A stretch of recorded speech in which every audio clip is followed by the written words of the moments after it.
Hello दोस्तों, कैसे हैं आप लोग। आशा करते हैं अच्छे होंगे, मस्त होंगे और स्वस्थ होंगे। तो दोस्तों, आज का यह वीडियो आप लोगों के लिए बहुत ही इंपॉर्टेंट होने वाला है, क्योंकि इस वीडियो में हम लोग टेंस के बारे में बेहतरीन तरीके से समझेंगे कि टेंस किसे कहते हैं, टेंस कितने प्रकार के होते हैं और इनके रूल्स के बारे में भी समझेंगे, नियम के बारे में, और जो फॉर्मूला होते हैं, इनके सूत्र होते हैं जिसके आधार पर हम हिंदी वाक्य को इंग्लिश में ट्रांसलेट करते हैं, यानी हिंदी टू इंग्लिश ट्रांसलेट के बारे में समझेंगे कि कैसे किसी वाक्य को मतलब इंग्लिश में ट्रांसलेट किया जाता है। तो दोस्तों, आज का यह वीडियो आप लोगों के लिए बहुत ही इंपॉर्टेंट होने वाला है और वीडियो को लास्ट तक देखिएगा। और हाँ दोस्तों, इस वीडियो को देखने के बाद आप लोगों को टेंस से संबंधित जो भी प्रश्न था कि टेंस के प्रकार कितने होते हैं, इसे क्या मतलब कहते हैं, तो पूरा खत्म हो जाएगा। दोस्तों आइए हम लोग हिंदी इंग्लिश को ट्रांसलेट करते हैं, हिंदी वाक्य को इंग्लिश में ट्रांसलेट करते हैं। तो आइए शुरू करते हैं। दोस्तों वीडियो अच्छा लगे तो लाइक और चैनल को सब्सक्राइब जरूर कर दीजिएगा। आइए हम लोग शुरू करते हैं दोस्तों। तो दोस्तों देखिए, टेंस को हिंदी में काल कहते हैं। टेंस तीन प्रकार के होते हैं, present tense, past tense, future tense. और देखिए दोस्तों, प्रेजेंट टेंस को हिंदी में वर्तमान काल कहते हैं, पास्ट टेंस इसको भूतकाल कहते हैं हिंदी में, फ्यूचर टेंस इसको भविष्य काल कहते हैं हिंदी में। तो दोस्तों, इसके भी चार चार भाग होते हैं। प्रेजेंट टेंस के भी चार भाग होते हैं, पास्ट टेंस के भी चार भाग होते हैं और फ्यूचर टेंस के भी चार भाग होते हैं। तो दोस्तों, इसका आप लोग एक बार स्क्रीनशॉट ले लीजिए, हम आप लोगों को आगे समझा दे रहे हैं। तो दोस्तों आइए आगे चलते हैं। देखिए दोस्तों, प्रेजेंट टेंस चार प्रकार के होते हैं। पहला है प्रेजेंट इंडेफिनिट टेंस, जिसको हिंदी में अनिश्चित वर्तमान काल कहते हैं। इसका पहचान क्या होता है, जैसे जो दोस्तों देखिए, इस वाक्य को कैसे पहचाना जाता है, जैसे जिस वाक्य के अंत में ता है, ती है, ते हैं आदि शब्द आते हैं। जैसे वह घर जाता है, लास्ट में ता है आ गया। वह खाना खाती है, लास्ट में ती है आ गया। वे खाना खाते हैं, लास्ट में ते है आ गया। इसी तरह के जिस वाक्य के अंत में ता है, ती है, ते हैं आदि शब्द आते हैं, वो प्रेजेंट इंडेफिनिट टेंस के वाक्य कहलाते हैं। तो दोस्तों, इसी तरह से आप पूरा देख लीजिए। आइए देखते हैं और आगे। और देखिए दोस्तों, प्रेजेंट कंटीन्यूअस टेंस, इसका जो मतलब हिंदी में इसको अपूर्ण वर्तमान काल कहते हैं। और इसका पहचान क्या होता है, जिस वाक्य के अंत में रहा है, रही है, रहे हैं आदि शब्द आते हैं। जैसे वह घर जा रहा है, वह खाना खा रहा है, वह किताब पढ़ रहा है, वह मोबाइल देख रहा है। तो इस तरह के वाक्य प्रेजेंट कंटीन्यूअस टेंस में आते हैं। और तीसरा जो इसका प्रेजेंट टेंस का प्रकार है, आइए देखते हैं, प्रेजेंट परफेक्ट टेंस। इसको हिंदी में पूर्ण वर्तमान काल कहते हैं। इसका पहचान क्या होता है, जिस वाक्य के अंत में चुका है, चुकी है, चुके हैं आदि शब्द आते हैं। मतलब चुका है, चुकी है, चुके हैं आदि शब्द आते हैं। जैसे वह खाना खा चुका है, वह किताब पढ़ चुका है, वह क्रिकेट खेल चुका है। तो दोस्तों देखिए, इस वाक्य के अंत में मतलब जो हम बोल रहे हैं, इसमें चुका है, चुकी है, चुके हैं आदि शब्द आ रहे हैं। तो इन वाक्य को प्रेजेंट परफेक्ट टेंस के कैटेगरी में रखा गया है, मतलब इसी में रखा गया है इन वाक्य को। और देखिए दोस्तों, चौथा जो प्रकार है प्रेजेंट टेंस का, चौथा प्रकार, इसको क्या कहते हैं, प्रेजेंट परफेक्ट कंटीन्यूअस टेंस। इसको हिंदी में कहते हैं पूर्ण अपूर्ण वर्तमान काल। इसका पहचान क्या होता है, जिस वाक्य के अंत में रहा है, रही है, रहे हैं और प्लस टाइम रहता है। देखिए दोस्तों, इसमें प्रेजेंट कंटीन्यूअस टेंस और प्रेजेंट परफेक्ट टेंस सेम ही होता है, सिर्फ थोड़ा सा अंतर होता है। इसमें समय नहीं दिया रहता है और इसमें टाइम मतलब समय दिया रहता है। जैसे वह सुबह से क्रिकेट खेल रहा है, तो सुबह से इसमें टाइम दे दिया कि वह सुबह से क्रिकेट खेल रहा है। वह 4 बजे से पढ़ रहा है, वह 2 घंटे से नहा रहा है, वह 3 घंटे से ब्रश कर रहा है। तो दोस्तों, जिसमें मतलब टाइम दिया हो और लास्ट में रहा है, रही है, रहे हैं आदि शब्द आए, वो प्रेजेंट परफेक्ट कंटीन्यूअस टेंस के वाक्य में हो गए, मतलब इस टेंस के वाक्य में आ गए वो।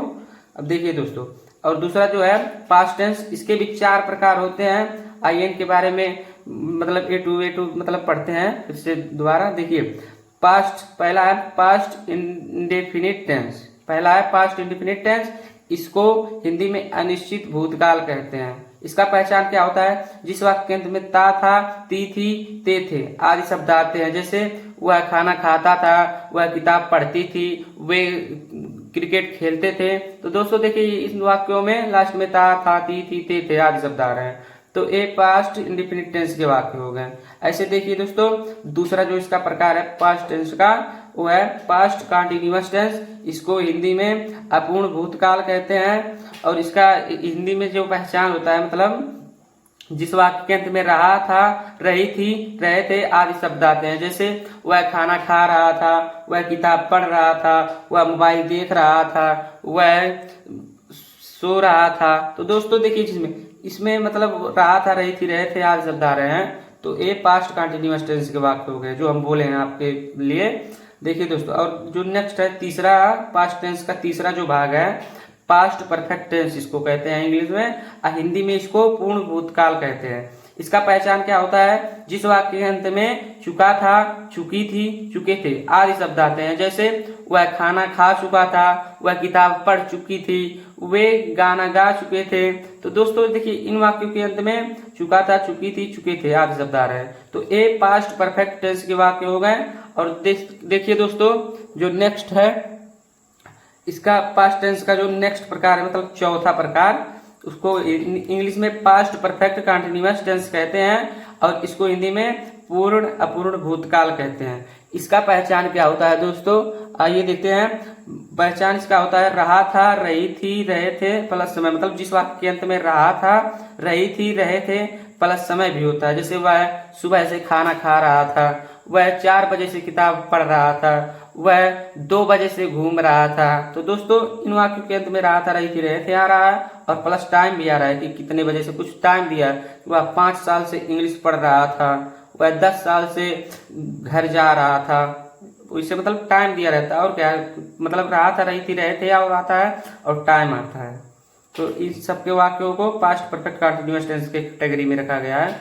और देखिए दोस्तों आइए हम तीसरे जो मतलब टेंस का जो तीसरा भाग है फ्यूचर टेंस, इसके 4 भाग होते हैं, इनके बारे में समझते हैं। देखिए फ्यूचर पहला है इसका फ्यूचर इंडेफिनिट टेंस, जिसको हिंदी में अनिश्चित भविष्य काल कहते हैं। इसका पहचान क्या होता है? जिस वाक्य के अंत में गा, गी, गे, ता होगा, ती होगी। मतलब एक कॉमा का मतलब होता है ए अलग, ए भी अलग, ए भी अलग। जिस वाक्य के अंत में गा, गी, गे, ता होगा, ती होगी आते हैं, ते होंगे। तो दोस्तों जैसे वह घर जाता होगा, जाता होगा आ गया, ता होगा आ गया इसमें। वह घर जाता होगा, मोहन खाना खाता होगा, राधा किताब पढ़ती होगी, और वह स्कूल जाएगा, वह खाना खाएगी, वह किताब पढ़ेगी। तो दोस्तों इन वाक्यों के अंत में गा, गी, गे, ता होगा, ती होगी, ते होगे आ रहा है। तो ये सब वाक्य फ्यूचर इंडेफिनिट टेंस के हो गए। और जो दूसरा फ्यूचर टेंस का प्रकार है फ्यूचर कंटिन्यूअस टेंस, इसको हिंदी में अपूर्ण भविष्यकाल कहते हैं। इसका पहचान क्या होता है? जिस वाक्य के अंत में रहा होगा, रही होगी, रहे होंगे आदि शब्द आते हैं। जैसे वह घर जा रहा होगा, वह किताब पढ़ रही होगी, वे गाना गा रहे होंगे, वे मोबाइल चला रहे होंगे। तो दोस्तों इन वाक्यों के अंत में लास्ट में रहा होगा, रही होगी, रहे होंगे आ रहा है। तो इसलिए इन वाक्यों को फ्यूचर कंटिन्यूअस टेंस में रखा गया है। दोस्तों हम वाक्य यहाँ पर लिखे नहीं है क्योंकि यहाँ पर जगह नहीं है, हम बोल दे रहे हैं। आप लोग उदाहरण में अगर लिखना चाहे तो लिख सकते हैं। तो दोस्तों आइए नेक्स्ट जो देखते हैं प्रकार, इसका तीसरा जो प्रकार है फ्यूचर टेंस का, तो इसको फ्यूचर परफेक्ट टेंस कहते हैं और हिंदी में पूर्ण भविष्यकाल कहते हैं। इसका पहचान क्या होता है? चुका था, मतलब जिस वाक्य के अंत में चुका होगा, चुकी होगी, चुके होंगे आदि शब्द आ रहे हैं। ध्यान से देखिएगा दोस्तों, जिस वाक्य के अंत में चुका होगा, चुकी होगी, चुके होंगे आदि शब्द आते हैं। जैसे वह घर जा चुका होगा, वह किताब पढ़ चुकी होगी, वह खाना खा चुकी होगी, वे क्रिकेट खेल चुके होंगे, वे मोबाइल देख चुके होंगे, वह आम तोड़ चुका होगा। तो दोस्तों देखिए इसमें चुका होगा, चुकी होगी, चुके होंगे आ रहा है। तो ये वाक्य जो हो गए फ्यूचर परफेक्ट टेंस के हो गए। ऐसे देखिए दोस्तों जो चौथा इसका फ्यूचर टेंस का जो चौथा भाग है future perfect continuous tense, future perfect continuous tense, इसको हिंदी में पूर्ण अपूर्ण भविष्यकाल कहते हैं। इसका पहचान क्या होता है? जैसे मतलब पहचान मतलब यही कि दोस्तों इन वाक्यों को कैसे पहचानेंगे, इस टेंस के वाक्य कैसे पहचानेंगे। तो पहचान यही है कि जिस वाक्य के अंत में रहा होगा, रही होगी, रहे होंगे और प्लस टाइम आए। जैसे वह 2 बजे से खाना खा रहा होगा, वह सुबह से किताब पढ़ रहा होगा, वह गाना सुबह से गा रहा होगा। तो इस तरह के वाक्यों को, जैसे वह 4 बजे से किताब पढ़ रहा होगा, वह 4 बजे से मतलब क्रिकेट खेल रहा होगा, वह 2 बजे से खाना खा रहा होगा, वह सुबह से पढ़ रहा होगा, वह सुबह से लिख रहा होगा। तो ऐसे दोस्तों इसमें टाइम दे दिया रहता है और क्या। तो इस तरह के वाक्यों को future perfect tense continuous tense में रखा गया है। अब आइए दोस्तों हम लोग इनके मतलब जो फॉर्मूला होते हैं, जो रूल होते हैं, जो नियम होते हैं, जिसके आधार पर हम हिंदी वाक्य को इंग्लिश में ट्रांसलेट करते हैं, उनके बारे में समझते हैं, उस रूल के बारे में समझते हैं, उस नियम के बारे में, उस फॉर्मूला के बारे में समझते हैं, उस सूत्र के बारे में समझते हैं, जिसके आधार पर हम हिंदी वाक्य को इंग्लिश में ट्रांसलेट करते हैं। तो दोस्तों आइए हम लोग शुरू करते हैं और जानते हैं रूल्स के बारे में कि रूल्स किसे कहते हैं। रूल जो रूल मतलब नियम होता है। तो दोस्तों आइए हम लोग समझते हैं प्रेजेंट इंडेफिनिट टेंस के रूल्स के बारे में। देखिए दोस्तों, प्रेजेंट इंडेफिनिट टेंस के जो वाक्य होते हैं उनको हम 4 तरीके से लिख सकते हैं। 4 तरीके से, जैसे वह घर जा रहा है। आप लोग सेंटेंस के बारे में समझे ही होंगे कि सेंटेंस किसे कहते हैं, सेंटेंस कितने प्रकार के होते हैं।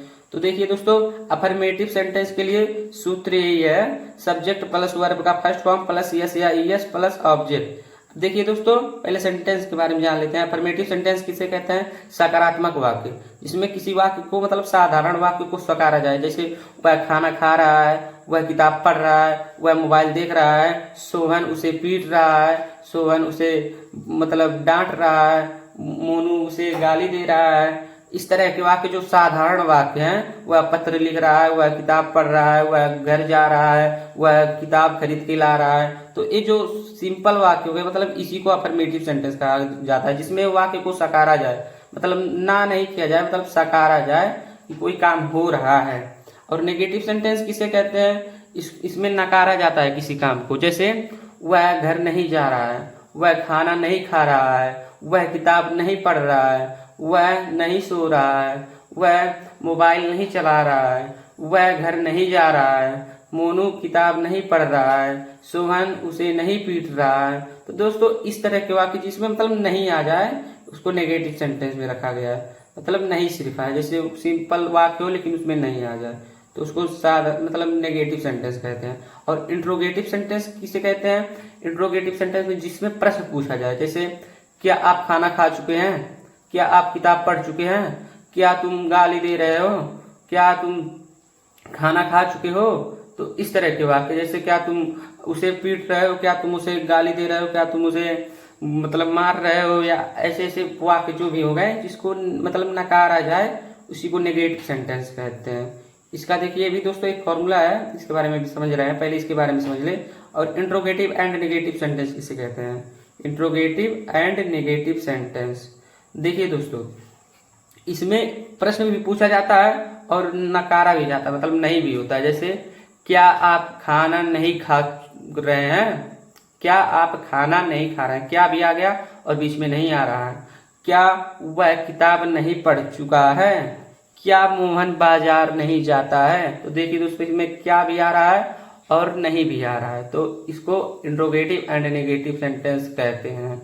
जैसे अभी अब आप लोग देखेंगे आगे, और आइए पहले इनके रूल्स के बारे में समझते हैं। देखिए दोस्तों, अगर हम लोग मोटा मोटा समझे कि अगर इंग्लिश ट्रांसलेट को समझे, तो पहले हमें समझना पड़ेगा कि सब्जेक्ट किसे कहते हैं, वर्ब किसे कहते हैं और ऑब्जेक्ट किसे कहते हैं। तो दोस्तों आइए हम लोग समझ लेते हैं। सब्जेक्ट किसे कहते हैं? देखिए SUB का सब्जेक्ट, और इसका जो सब्जेक्ट का फुल फॉर्म होता है, इसका जो होता है इंग्लिश में पूरा SUBJECT, सब्जेक्ट इसको कहते हैं। और इसको वर्ब का फर्स्ट फॉर्म वर्ब क्रिया होता है, और उसका 3 रूप होता है, फर्स्ट फॉर्म, सेकंड फॉर्म और थर्ड फॉर्म। और अब OBJ ऑब्जेक्ट। देखिए OBJECT शॉर्ट फॉर्म में लिखा है, और क्या शॉर्ट फॉर्म में लिखा है, सब्जेक्ट प्लस वर्ब का first form plus SES plus object. अब देखिए दोस्तों, कोई भी वाक्य है, जैसे अफर्मेटिव कोई वाक्य है, जैसे यहाँ पर देख लीजिए आप लोग, मोहन बाजार जाता है। ये सिंपल वाक्य है कि मोहन है और बाजार जाता है, और लास्ट में ता आ गया, तो ये इसी वाक्य का प्रेजेंट इंडेफिनिट टेंस का वाक्य हो गया। तो इसको हम कैसे इंग्लिश में ट्रांसलेट करेंगे? यहाँ दोस्तों हम पहले से लिख दिए हैं, क्योंकि अभी यहाँ पर हम लिखते तो टाइम लगता, इसलिए आप लोगों को यहाँ पर लिख दिए हैं आप लोगों के लिए। अभी हम यहाँ पर समझा दे रहे हैं कि कैसे कैसे क्या लिखा गया है। तो दोस्तों देखिए, पहले इसमें सब्जेक्ट ढूंढा जाता है। सब्जेक्ट किसे कहते हैं? जो काम को करता हो या जिसके बारे में बात हो रही हो। तो काम कौन कर रहा है? यहाँ पर देखिए, मोहन बाजार जाता है, तो कौन बाजार जाता है? तो मोहन, ये मोहन सब्जेक्ट हो गया। और जैसे देखिए, अभी इसका इंग्लिश क्या होगा? मोहन का इंग्लिश मोहन ही होता है। और उसके बाद वर्ब का फर्स्ट फॉर्म लगाना है, तो वर्ब किसे कहते हैं? जो काम क्रिया को कहते हैं, जिससे काम का बोध हो रहा है। तो कि कौन सा काम हो रहा है, यहाँ पर जाने का बोध हो रहा है ना, कि कोई बाजार जा रहा है, तो कोई बाजार जा रहा है तो जो जाता है मतलब जाने का इंग्लिश क्या होता है, गो होता है। तो यहाँ पर देखिए दोस्तों मोहन गो, इतना गो लगा दिया है। अब देखिए दोस्तों ये यस या ईएस कहाँ लगता है, देखिए यस या ईएस सब्जेक्ट के अनुसार लगता है कि सब्जेक्ट एक वचन है कि बहुवचन है। तो देखिए दोस्तों ये सब्जेक्ट जो है ये एक वचन है क्योंकि मोहन एक अकेला है। अगर मोहन एंड सोहन बाजार जाता है, मतलब ऐसे अगर होता कि मोहन और सोहन बाजार जाता है तो वहां पर हो जाता कि मोहन एंड सोहन, तो ये प्लूरल नंबर हो जाता, मतलब बहुवचन हो जाता। इसलिए यहाँ पर मोहन है तो ये सिंगुलर नंबर है और इसी के साथ मतलब गो लगा है क्योंकि गो मतलब जाता है। और देखिए यहाँ पर ईएस लगा है, तो ईएस जानते हैं कहाँ लगता है, ईएस अगर कोई जो वो है सब्जेक्ट, अगर सब्जेक्ट सिंगुलर नंबर है और जो वर्ब है उसके अंत में अगर कोई वॉवेल आ रहा है, देखिए जीओ यहाँ पर वॉवेल आ रहा है, तो अगर कोई वॉवेल आ रहा है तो वहां पर ईएस लगेगा वर्ब में, वर्ब के फर्स्ट फॉर्म में ईएस लगेगा। अगर यहाँ पर कोई कॉन्सोनेंट आ जाता तो यहाँ पर मतलब यस लगता, जैसे अगर ई ए टी, ईट माने खाना होता है, अगर ए ईट आ जाता है यहाँ पे, जैसे मतलब मोहन खाना खाता है, तो यहाँ पर ईट में यहाँ ईएस नहीं लगता है, यहाँ पर यस लगता है क्योंकि इस लास्ट में कॉन्सोनेंट आ रहा है ना। आप लोग पढ़े होंगे कॉन्सोनेंट किसे कहते हैं, वॉवेल किसे कहते हैं। इंग्लिश में मतलब 6 वॉवेल होते हैं और 21 कॉन्सोनेंट होते हैं। तो वही है दोस्तों, देखिए यहाँ पर अगर सब्जेक्ट सिंगुलर हो मतलब एक वचन हो और वर्ब के अंत में यदि वॉवेल आए, लास्ट में वॉवेल यानी मात्राएं आए, इंग्लिश की मात्राएं आए तो ईएस लगाते हैं। और अगर यहाँ पर कॉन्सोनेंट आता, वो मतलब किसी वर्ब के अंत में कॉन्सोनेंट आए तो वहां पर एस लगाते हैं। अब देखिए दोस्तों यहाँ पर ओ आया है, मतलब इसलिए यहाँ पर देखिए लगाए हैं ईएस। अब देखिए टू हाउस, मतलब ऑब्जेक्ट किसे कहते हैं, जिस पर काम का असर पड़े, कि कौन मतलब बाजार जा रहा है, तो मोहन बाजार जाता है, लेकिन कहाँ जाता है, देखिए बाजार जाता है। काम किस पर, काम का असर किस मतलब किस पर पड़ रहा है, बाजार पे जाता है, बाजार में जाता है तो बाजार। ओ नो, यहाँ पर देखिए दोस्तों गलत हो गया है, यहाँ पर एक हाउस नहीं रहेगा, वह बाजार जाता है तो टू मार्केट रहेगा, मार्केट, सॉरी दोस्तों इसके लिए। देखिए यहाँ पर मार्केट रहेगा यहाँ पे। अब देखिए दोस्तों मतलब टू मार्केट, वह बाजार जाता है, तो इसी तरह से ये वाक्य हो गया। अब देखिए नेक्स्ट देखते हैं कि वे खाना खाते हैं, तो दे यहाँ पर देखिए कुक्स, तो दे यहाँ पर देखिए लास्ट में के आगे एक कॉन्सोनेंट है। देखिए यहाँ पर दे मतलब यहाँ पर देखिए दोस्तों ये नहीं लगेगा, ये गलत है, यहाँ पर गलत है क्योंकि दोस्तों देखिए वे, ये जो वे है ये बहुवचन है, दे मतलब वे होता है तो ये बहुवचन है, इसलिए यहाँ पर वर्ब के लास्ट में मतलब वर्ब के फर्स्ट फॉर्म में यस या यस नहीं लगेगा, ये सिर्फ वैसे वर्ब का फर्स्ट फॉर्म ही रहेगा। तो देखिए दोस्तों दे कुक द फूड, मतलब दे पहले यहाँ पर देखिए सब्जेक्ट पहले लगाएंगे, सब्जेक्ट कौन है, वे है, तो वे का इंग्लिश क्या होता है, दे होता है। वर्ब का फर्स्ट फॉर्म क्या है, खाना यहाँ पर काम हो रहा है तो खाना के लिए कुक लगाएंगे क्योंकि कुक मतलब खाना होता है, तो क्या खा रहा है, तो उसके लिए द फूड मतलब खाना खा रहा है। इसी तरह तुम मतलब तुम क्रिकेट खेलते हो, तो तुम का इंग्लिश क्या हो गया, यू, मतलब सब्जेक्ट इसी रूल के अनुसार इसको बनाना है और कुछ मतलब ज्यादा नहीं है, कठिन बहुत ही आसान है दोस्तों। अगर आप लोग एक बार समझ गए तो हमेशा बना लेंगे। तो सब्जेक्ट प्लस वर्ब का फर्स्ट फॉर्म प्लस यस या ईएस प्लस ऑब्जेक्ट, अफर्मेटिव का सूत्र है, इसके अनुसार इस अफर्मेटिव टेंस को हम लोग हिंदी से इंग्लिश में ट्रांसलेट करेंगे। अब देखिए तुम क्रिकेट खेलते हो, इसका क्या हो जाएगा इंग्लिश में, यू प्ले द क्रिकेट। अब देखिए कैसे हुआ, देखिए यू ये सब्जेक्ट है कि तुम क्रिकेट खेलते हो और खेलने का यहाँ पर काम हो रहा है तो प्ले हो गया, और क्रिकेट क्या खेलते हो तो यहाँ पर क्रिकेट हो गया। तो देखिए दोस्तों ये 3 एग्जाम्पल हम अफर्मेटिव का रखे थे। अब 3 एग्जाम्पल जो है मतलब 3 एग्जाम्पल नेगेटिव सेंटेंस का रहेगा, ऐसे 3 एग्जाम्पल जो रहेगा वो इंट्रोगेटिव सेंटेंस का रहेगा, और 3 example interrogative and negative sentence का रहेगा। तो देखिए दोस्तों आप लोग इसको कॉपी में लिख लीजिएगा और आइए हम लोग आगे बढ़ते हैं। अब देखिए दोस्तों ये अफर्मेटिव सेंटेंस का हो गया, कैसे कैसे मतलब क्या क्या रखते हैं। क्या रखते हैं। और यहाँ पर आ गया चौथा, वह पानी नहीं पीता है। ऐसे इसको कैसे बताएंगे, देखिए दोस्तों, सब्जेक्ट प्लस डू या does plus not plus verb का फर्स्ट फॉर्म प्लस ऑब्जेक्ट। अब देखिए दोस्तों, डू या डज, सब्जेक्ट के अनुसार डू या डज का प्रयोग होता है। अगर सब्जेक्ट एक वचन है तो वहां पर डज लगेगा, अगर सब्जेक्ट बहुवचन है मतलब प्लूरल नंबर है तो वहां पर डू लगेगा।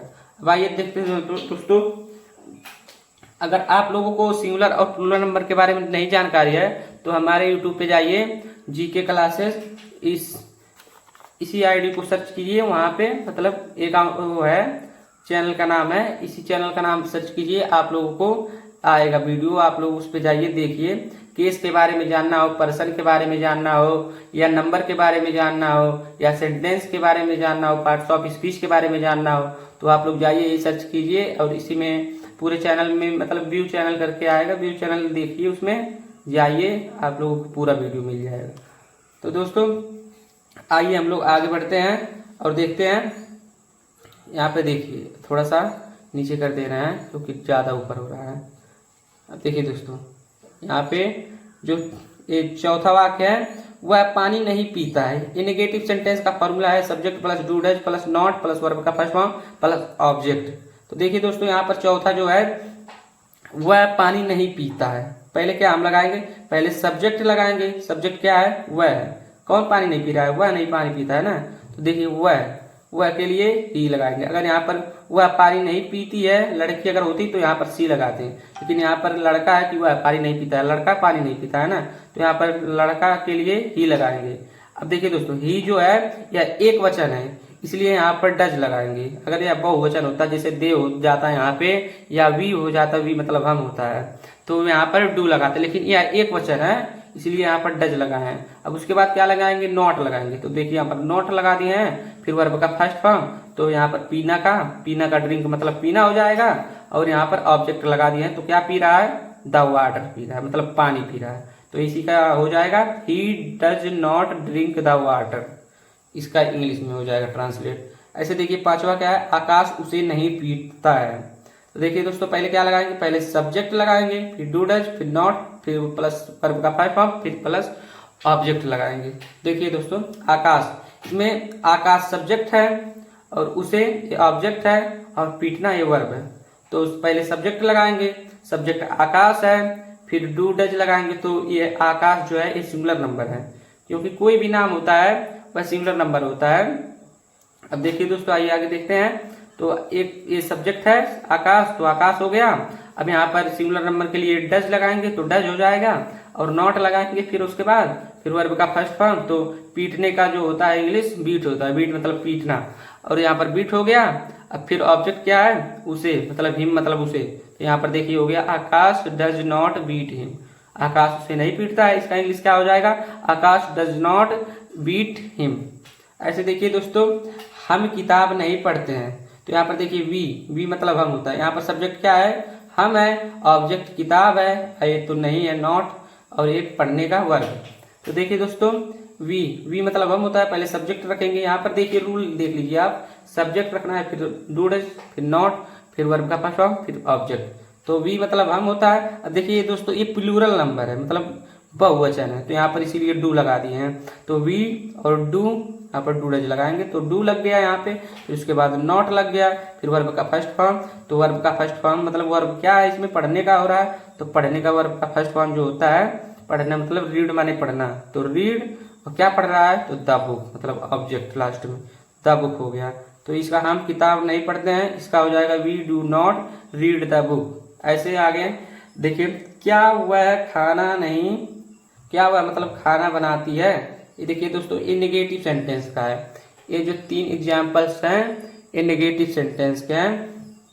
क्या वह खाना बनाती है, क्या सीमा गाना गाती है, क्या हम घर जाते हैं। तो देखिए दोस्तों, इसको इस रूल के हिसाब से लगाना है, मतलब इंट्रोगेटिव सेंटेंस, इसका रूल क्या होता है, डू डज प्लस मतलब डू या does plus subject plus verb का first form plus object plus question mark. देखिए दोस्तों, इंट्रोगेटिव सेंटेंस और इंट्रोगेटिव एंड नेगेटिव सेंटेंस में क्वेश्चन मार्क लगा रहता है, क्योंकि प्रश्नवाचक वाक्य है, तो प्रश्नवाचक वाक्य में प्रश्न जब पूछा जाएगा तो समझ लीजिए इंट्रोगेटिव जो है मार्क लगेगा हमेशा। इसको क्वेश्चन मार्क भी कहा जाता है, इंट्रोगेटिव मार्क्स भी कहा जाता है। आइए तो देखते हैं 7वां जो है एग्जाम्पल, ये इंट्रोगेटिव सेंटेंस का 3 एग्जाम्पल है। क्या हुआ खाना बनाती है। अब देखिए दोस्तों, पहले यहाँ पर क्या लगेगा, डू या डज सब्जेक्ट के अनुसार। तो सब्जेक्ट यहाँ पर सी हुआ है, यह हुआ है मतलब एक वचन है, तो यहाँ पर क्या लगेगा, डज लगेगा, क्योंकि हम पहले बता दिए कि डू बहुवचन के साथ लगेगा और डज जो है वह एक वचन के साथ लगेगा। तो दोस्तों आइए देखते हैं क्या हुआ खाना बनाती है। तो ये जो हुआ है वह एक वचन है, वह मतलब लड़की है लेकिन एक वचन है, तो यहाँ पर इसीलिए डज लगाएंगे। फिर उसके बाद क्या लगाएंगे, फिर उसके बाद सब्जेक्ट लगाएंगे, तो सब्जेक्ट ही है तो ही लग गया। फिर उसके बाद वर्ब का फर्स्ट फॉर्म लगाएंगे, तो वर्ब इसमें मतलब बनाती है, बनाने का हो रहा है तो कुक माने बनाना होता है। फिर वर्ब का सेकंड मतलब वर्ब का हो गया यहाँ पर कुक माने बनाना। फिर ऑब्जेक्ट क्या हो गया, क्या बनाती है, द फूड मतलब खाना बनाती है। फिर लास्ट में क्वेश्चन मार्क, देखिए यहाँ पर क्वेश्चन मार्क हो गया। तो क्या हुआ खाना बनाती है, इसका हो जाएगा does he cook the food, फिर क्वेश्चन मार्क।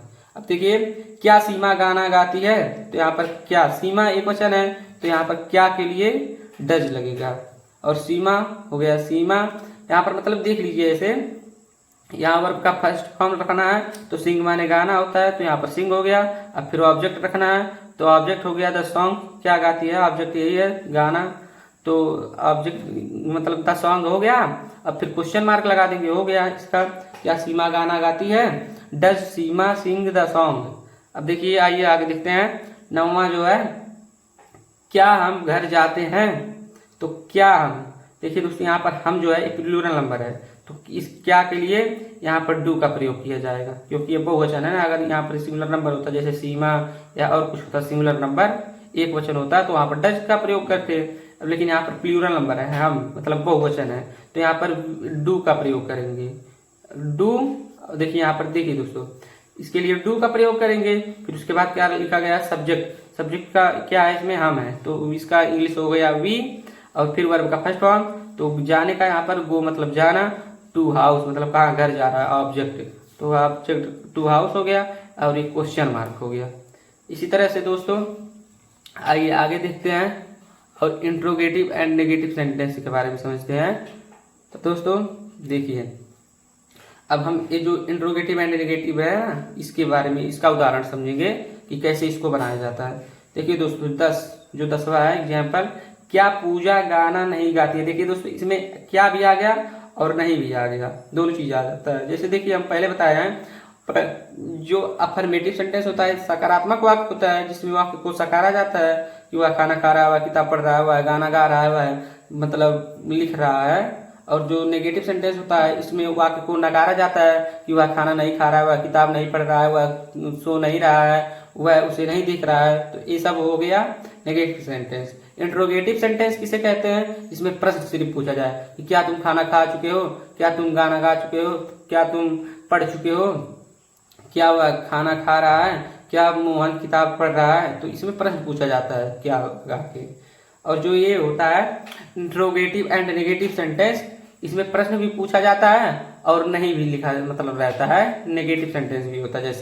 जैसे क्या वह खाना नहीं खा चुका है, मतलब प्रश्न भी पूछा जा रहा है और नकारा भी जा रहा है कि क्या वह खाना नहीं खा रहा है, क्या भी आ गया नहीं भी आ गया। इसी तरह से क्या वह किताब नहीं पढ़ रहा है, क्या वह गाना नहीं गा रहा है, क्या मोनू मतलब मोबाइल नहीं चला रहा है। इसी तरह बहुत वाक्य हो गए दोस्तों एग्जाम्पल के लिए, आप लोग बस समझिए ध्यान से। अब देखिए दोस्तों इसको कैसे हम लोग इंग्लिश में ट्रांसलेट करते हैं। देखिए दोस्तों जैसे क्या पूजा गाना नहीं गाती है।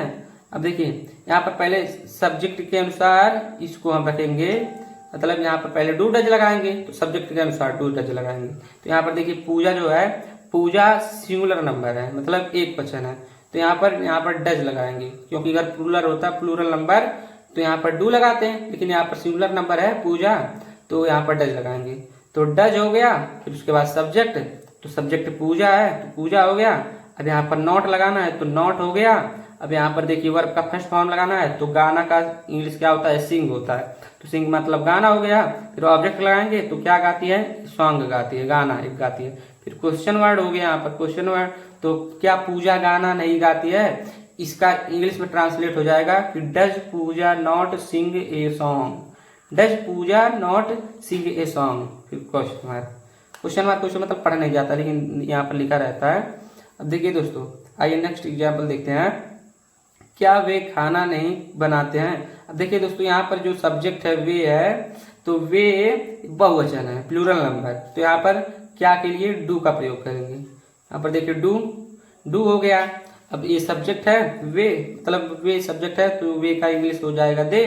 अब फिर उसके बाद नॉट, फिर उसके बाद वर्ब का फॉर्म मतलब फर्स्ट फॉर्म। तो वर्ब का फर्स्ट फॉर्म क्या है, मतलब बनाने का क्या होता है, कुक मतलब बनाना। फिर ऑब्जेक्ट हो गया, ऑब्जेक्ट द फूड है, फिर क्वेश्चन मार्क हो गया। से भी हो गया, क्या वे खाना नहीं बनाते हैं, तो इसका इंग्लिश हो जाएगा do they not cook the food, मतलब क्या वे खाना नहीं बनाते हैं। और देखिए दोस्तों आगे, अब क्या मोहन नहीं पढ़ता है, तो क्या मोहन नहीं पढ़ता है, इसका इंग्लिश में हो जाएगा डज मोहन नॉट रीड, मतलब क्या मोहन नहीं पढ़ता है, डज मोहन नॉट रीड।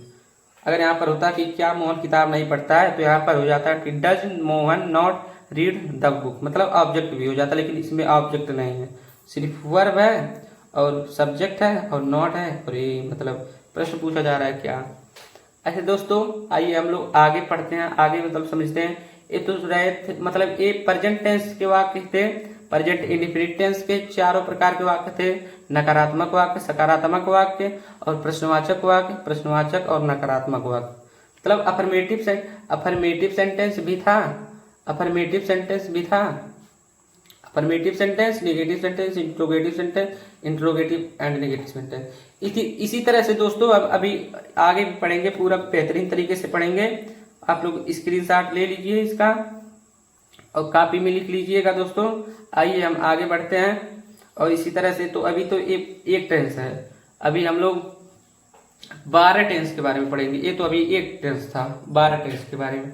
इसके बाद प्रेजेंट कंटीन्यूअस के बारे में पढ़ेंगे, प्रेजेंट परफेक्ट के बारे में पढ़ेंगे, प्रेजेंट परफेक्ट कंटीन्यूअस टेंस के बारे में, फिर पास्ट इंडिफिनिट आ जाएगा, past continuous, past perfect continuous, फिर future indefinite, future continuous, future perfect continuous. अभी तो पहला था। तो दोस्तों इसी तरह से पूरा आप लोगों को नियम, इसमें देखिए नियम लिखा दिए हैं दोस्तों, आप लोग नियम को नोट कर लीजिए। उसी तरह से नियम के आधार पर इसको रख दिए हैं। इसी तरह से पूरा हो गया है दोस्तों। जैसे देखिए दोस्तों, एक मतलब और हम समझा दे रहे हैं और आगे आप लोग समझ ही आएंगे। देखिए दोस्तों, आइए प्रेजेंट कंटीन्यूअस टेंस, इसका फॉर्मूला देखिए यही होता है, मतलब ए से अफर्मेटिव सेंटेंस, ए से अफर्मेटिव यस से सेंटेंस, एन से नेगेटिव यस से सेंटेंस, आई से इंट्रोगेटिव यस सेंटेंस, मतलब affirmative sentence, negative sentence, interrogative sentence, interrogative and negative sentence. इसको शॉर्ट फॉर्म में लिख दिए हैं। तो दोस्तों इसका जो फॉर्मूला होता है ये देखिए सामने लिखा है, और उसके एग्जाम्पल भी यहाँ पर लिखे हैं, उसका ट्रांसलेट इंग्लिश में किया गया है। तो आप लोग देख सकते हैं, यहाँ पर मिला सकते हैं, मतलब कैसे कैसे क्या हुआ है, क्योंकि यहाँ पर फॉर्मूला आपके सामने है। तो देखिए दोस्तों, मिला रहे हैं हम इसको। देखिए प्रेजेंट कंटीन्यूअस टेंस के वाक्य को हम देखिए दोस्तों, अलग अलग वाक्य को हम अलग अलग तरीके से पढ़ेंगे। जैसे प्रेजेंट इंडिफिनिट टेंस का रूल अलग होता है कि प्रेजेंट इंडिफिनिट टेंस के वाक्य को कैसे हम इंग्लिश में ट्रांसलेट करें, हिंदी से इंग्लिश में कैसे ट्रांसलेट करें, और प्रेजेंट कंटीन्यूअस टेंस के वाक्य को कैसे हम मतलब इंग्लिश में ट्रांसलेट करें, प्रेजेंट परफेक्ट टेंस के वाक्य को कैसे हम इंग्लिश में ट्रांसलेट करें। तो हर मतलब टेंस का रूल अलग अलग होता है, इसलिए हम अलग अलग इसको पढ़ रहे हैं। अब देखिए प्रेजेंट इंडिफिनिट टेंस पढ़ चुके हैं, अब यहाँ पर प्रेजेंट कंटीन्यूअस टेंस पढ़ेंगे, मतलब पढ़ रहे हैं। अब इसके बाद प्रेजेंट परफेक्ट टेंस पढ़ेंगे, फिर उसके बाद प्रेजेंट परफेक्ट कंटीन्यूअस पढ़ेंगे। अब देखिए दोस्तों, एक आप लोगों को और बता दे रहे हैं, इसका अफर्मेटिव सेंटेंस का सूत्र क्या होता है, subject plus is-M-are plus verb का थर्ड फॉर्म प्लस ऑब्जेक्ट। अब देखिए दोस्तों, सब्जेक्ट के अनुसार इज-एम-आर का प्रयोग होता है। देखिए अगर सब्जेक्ट इज मतलब एक वचन हुआ, सिंगुलर नंबर, तो यहाँ पर इज लगेगा। अगर सब्जेक्ट प्लूरल नंबर हुआ, बहुवचन, तो यहाँ पर आर लगेगा। लेकिन अगर सब्जेक्ट आई आ गया, सिर्फ आई मतलब मैं होता है, जैसे मैं खाना खा रहा हूँ, तो वहाँ आई के साथ ही एम लगेगा। नहीं तो सिंगुलर, अगर सब्जेक्ट सिंगुलर है तो यहाँ पर इज लगेगा, प्लूरल है तो आर लगेगा। उसके बाद क्या लगेगा, वर्ब का चौथा फॉर्म, मतलब किसी भी वर्ब में, जैसे वर्ब में आईएनजी जोड़ दिया जाए तो उसी को मतलब चौथा फॉर्म कहते हैं। जैसे गो है, गो में इंग जोड़ दिया जाए आईएनजी तो गोइंग हो गया। ऐसे कम है तो इसमें आईएनजी जोड़ दिया जाए, कमिंग हो गया। ऐसे इसी तरह से मतलब जितने भी वाक्य हैं, ऐसे मेक हो गया, मेक मतलब बनाना होता है, तो आईएनजी जोड़ दिया जाए, तो ये चौथा फॉर्म इसी को कहते हैं। और नहीं तो अगर देखा जाए मुख्य रूप से 3 ही फॉर्म होते हैं, और इसी को मतलब इसे बना दिया गया क्योंकि किसी मतलब वर्ब के फर्स्ट फॉर्म में आईएनजी जोड़ने पर उसे चौथा फॉर्म पढ़ा जाता है। ये तो मुख्य रूप से वर्ब के 3 ही फॉर्म होते हैं, फर्स्ट, सेकंड, थर्ड। तो देखिए दोस्तों, उसके बाद वर्ब का चौथा फॉर्म जोड़ते हैं, फिर प्लस ऑब्जेक्ट जोड़ते हैं। तो आइए यहाँ पर हम देख लेते हैं एग्जाम्पल में। जैसे देखिए, मोहन बाजार जा रहा है, तो यहाँ पर मोहन जो है ये सब्जेक्ट है, जा रहा है तो ये जाना का यहाँ पर क्रिया हो गया वर्ब, और यहाँ कहाँ जा रहा है, बाजार, तो बाजार के लिए ये ऑब्जेक्ट हो गया। तो आइए हम लोग इसको इंग्लिश में ट्रांसलेट करते हैं। तो इसके रूल के हिसाब से मतलब देखिए दोस्तों, यहाँ पर 3 जो टेंस है, मतलब 3 जो वाक्य हैं वो असर्टिव मतलब असर्टिव सेंटेंस नहीं, अफर्मेटिव सेंटेंस, मतलब अफर्मेटिव सेंटेंस के 3 वाक्य हैं, नेगेटिव सेंटेंस के 3 वाक्य हैं, इंट्रोगेटिव सेंटेंस के 3 वाक्य हैं। मतलब उदाहरण के लिए हम 3 वाक्य लिख दिए हैं, और इंट्रोगेटिव एंड नेगेटिव सेंटेंस के लिए भी 3 वाक्य हैं। तो इसीलिए क्योंकि आप लोगों को पूरा समझ में आ जाए, तो दोस्तों आइए देखते हैं। मोहन बाजार जा रहा है, तो मोहन ये सब्जेक्ट हो गया, बाजार ऑब्जेक्ट हो गया, जा रहा है ये क्रिया हो गया, मतलब वर्ब। तो यहाँ पर पहले क्या रखेंगे, सब्जेक्ट पहले रखेंगे। तो सब्जेक्ट मोहन है, तो मोहन के लिए मोहन हो गया। अब मोहन एक वचन है, तो यहाँ पर इज लगाएंगे, तो इज हो गया। अब यहाँ पर चौथा फॉर्म लगाएंगे वर्ब का, तो जाना का गो होता है, चौथा फॉर्म में इंग जोड़ दिए, तो चौथा फॉर्म हो गया। तो देखिए यहाँ पर दोस्तों, और फिर लास्ट में ऑब्जेक्ट लगाएंगे, तो टू मार्केट, मतलब मोहन बाजार जा रहा है, इसका इंग्लिश हो जाएगा Mohan is going to market, Mohan बाजार जा रहा है।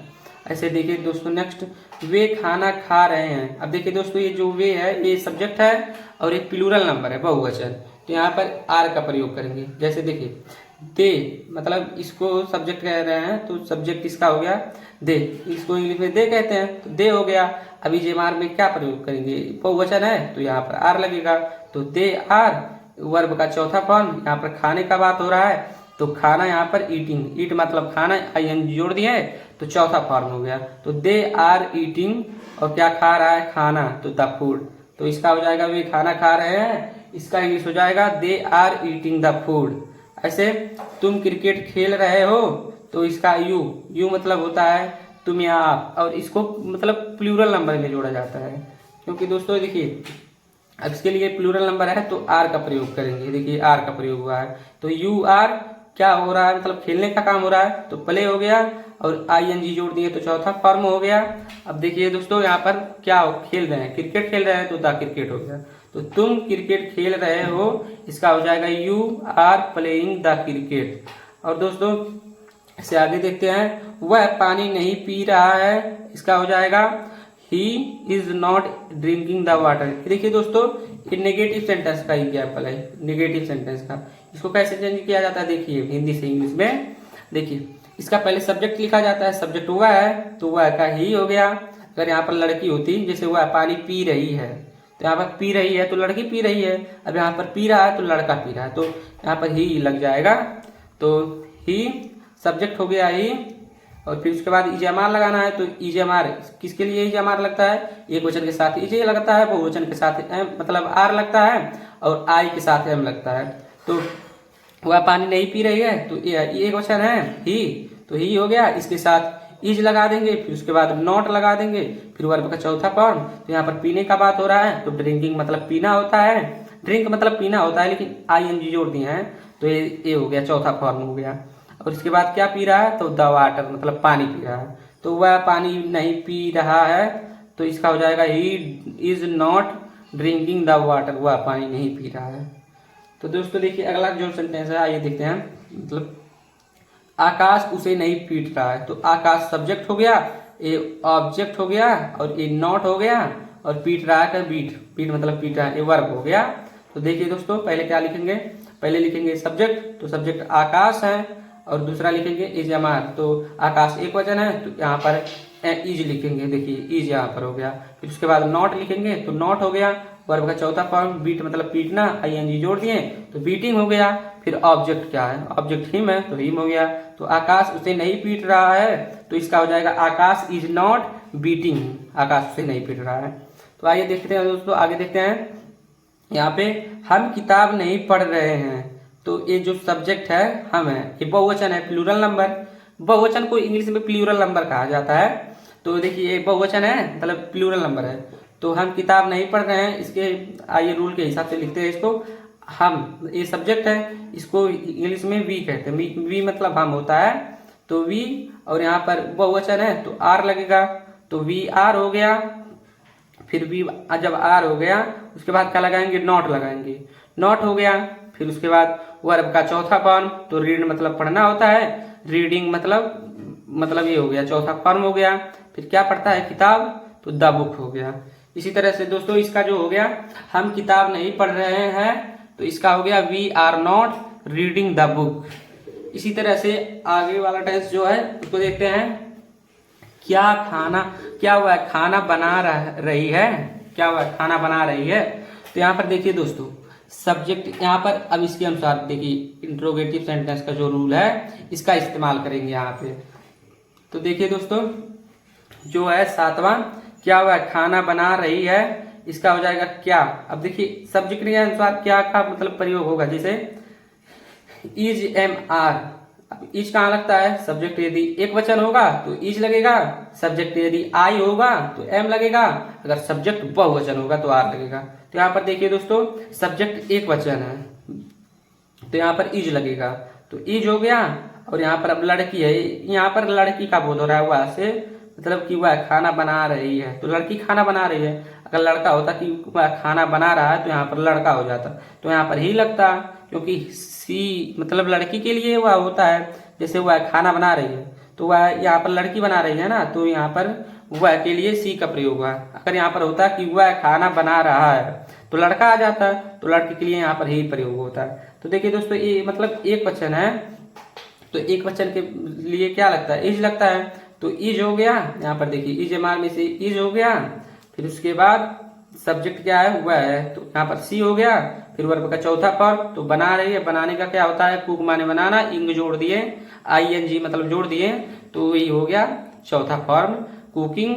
और फिर उसके बाद ऑब्जेक्ट क्या है, ऑब्जेक्ट देख लीजिए इसमें क्या है, खाना बना रही है ना, तो द फूड हो गया। इसी तरह से एक जब मतलब प्रश्नवाचक वाक्य है तो यहाँ पर क्वेश्चन मार्क रहेगा। तो दोस्तों देखिए जो आठवां है, क्या सीमा गाना गा रही है, तो क्या सीमा के अनुसार लगेगा इसका इंग्लिश में, तो क्या एक वचन है मतलब सीमा एक वचन है तो यहाँ पर इज लगेगा, तो इज।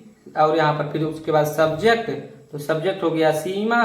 फिर उसके बाद वर्ब का चौथा फॉर्म, तो सिंग मतलब वर्ब यहाँ पे है गाना मतलब गा रहा है, तो सिंग मतलब गाना होता है, गा रहा है, ऊपर क्रिया होता है, तो ING उसमें जोड़ दिए, तो सिंगिंग हो गया। तो क्या गा रही है, गाना गा रही है, तो that song. Question mark last में हो गया। इसी रूल्स के हिसाब से लगा है दोस्तों, हर वाक्य जो भी है रूल के हिसाब से लगता है। अब ये मतलब अफर्मेटिव सेंटेंस का रूल है, इसमें वाक्य को मतलब सकारा जाता है साधारण वाक्य के लिए, और ये नेगेटिव सेंटेंस यानी नकारात्मक वाक्य के लिए रूल है, और ये इंट्रोगेटिव सेंटेंस यानी प्रश्नवाचक वाक्य के लिए रूल है, और यह इंट्रोगेटिव एंड नेगेटिव सेंटेंस के लिए रूल है, मतलब आप प्रश्नवाचक और नकारात्मक वाक्य के लिए ये रूल है। तो अलग अलग रूल है, तो अलग अलग वाक्य में मतलब प्रयोग हुआ। इसे पूरा जितना भी प्रेजेंट कंटीन्यूअस टेंस का जितना भी अफर्मेटिव का सेंटेंस रहेगा मतलब सकारात्मक वाक्य, उसके लिए यही रूल लगेगा। प्रेजेंट कंटीन्यूअस टेंस का जितना भी नेगेटिव सेंटेंस रहेगा पूरा यही रूल लगेगा। प्रेजेंट कंटीन्यूअस टेंस का जितना भी इंट्रोगेटिव सेंटेंस रहेगा यही रूल लगेगा। और प्रेजेंट कंटीन्यूअस टेंस का जितना भी मतलब इंट्रोगेटिव एंड नेगेटिव सेंटेंस होगा इसी के लिए लगेगा, यही रूल लगेगा उसमें। और देखिए दोस्तों यहाँ तक हम बता दिए हैं, क्या हम घर जा रहे हैं, यहाँ तक बता दिए नहीं, यहाँ तक बताएं सीमा सिंगिंग द सॉन्ग। अब यहाँ पर नौवां जो है एग्जाम्पल वो देखिए, आइए देखते हैं कि क्या हम घर जा रहे हैं, तो यहाँ पर हम जो है ये बहुवचन है, तो क्या के लिए यहाँ पर आर लगेगा, क्योंकि यहाँ पर देखिए ये मार्क क्या प्रयोग करेंगे, यहाँ पर आर प्रयोग करेंगे, तो आर। और यहाँ पर सब्जेक्ट है हम, तो हम का हो गया वी।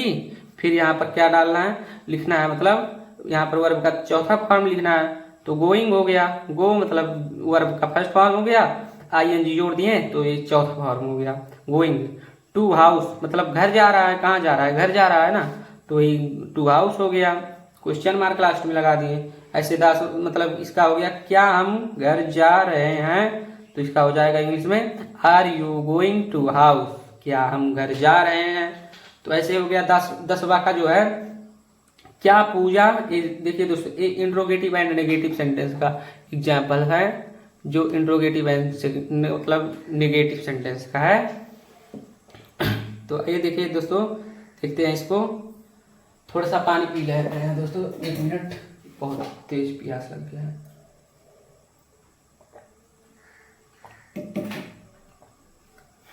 तो देखिए दोस्तों, जो 10वां है क्या पूजा गाना नहीं गा रही है, तो इंट्रोगेटिव एंड नेगेटिव सेंटेंस का एग्जाम्पल है। एग्जाम्पल मतलब उदाहरण। तो देखिए यहाँ पर इज एम आर का प्रयोग करेंगे पहले, तो पूजा एक वचन है तो यहाँ पर आर का प्रयोग करेंगे, मतलब इज का प्रयोग करेंगे, सॉरी दोस्तों, इज का प्रयोग यहाँ पर करेंगे। तो इज पूजा, यहाँ पर देखिए कुछ तो गड़बड़ है, पूजा के लिए यहाँ पर भी नहीं, पी मतलब हम होता है, यहाँ पर पूजा रहेगा, POOJA पूजा। तो यहाँ पर इज पूजा, फिर उसके बाद क्या लगाएंगे, नॉट लगाएंगे। देखिए सब्जेक्ट के बाद नॉट, तो नॉट हो गया। फिर उसके बाद वर्ब का चौथा फॉर्म, तो सिंगिंग मतलब यहाँ पर गाने का प्रयोग हो रहा है, मतलब गा रहा है, कोई गा रहा है गाना, तो यहाँ पर सिंग मतलब गाना होता है, तो सिंगिंग द सॉन्ग मतलब वह क्या पूजा गाना नहीं गा रही है, तो इसका हो जाएगा is Pooja not singing the song, फिर क्वेश्चन मार्क लास्ट में। अब यहाँ पर देखिए नेक्स्ट जो है एग्जाम्पल, क्या वे खाना नहीं बना रहे हैं, तो इसका दोस्तों देखिए इंग्लिश में कैसे बनाया जाता है। तो देखिए यहाँ पर क्या ये वे जो है ये सब्जेक्ट है, ये बहुवचन है, प्लूरल नंबर मतलब प्लूरल नंबर, तो इसके लिए क्या प्रयोग होगा, आर प्रयोग होगा, क्योंकि हम पहले भी बता चुके हैं आप लोगों को, इज एक वचन के साथ लगता है, बहुवचन के साथ आर लगता है, आई के साथ, सिर्फ आई के साथ ही लगता है। अब देखिए यहाँ पर क्या वे खाना नहीं बना रहे हैं, तो वे क्या हो गया, दे मतलब वे होता है, तो ये प्लूरल नंबर है, तो इसके लिए क्या के लिए यहाँ पर आर लगेगा, तो आर देखिए यहाँ पर आर लग गया, यहाँ पर आर लगा दिए, फिर सब्जेक्ट क्या है, वे है, तो वे दे यहाँ पर हो गया इसका इंग्लिश। फिर उसके बाद क्या लिखेंगे, फिर यहाँ पर लिखेंगे नॉट। यहाँ पर देखिए दोस्तों नॉट नहीं लिखा गया है, नॉट यहाँ पर लिख दीजिएगा आप लोग जब नोट करिएगा। तो देखिए दोस्तों यहाँ पर नॉट हो गया, फिर वर्ब का चौथा फॉर्म, तो कुकिंग हो गया, यहाँ पर खाने का प्रयोग हो रहा है, तो यहाँ पर कुकिंग हो गया। फिर ऑब्जेक्ट क्या है, क्या खा रहा है, द फूड, खाना खा रहा है, और यहाँ पर क्वेश्चन मार्क हो गया। ऐसे हो गया ये भी चेंज, क्या वे खाना नहीं बना रहे हैं, तो are they not cooking the food, ऐसे हो गया दोस्तों।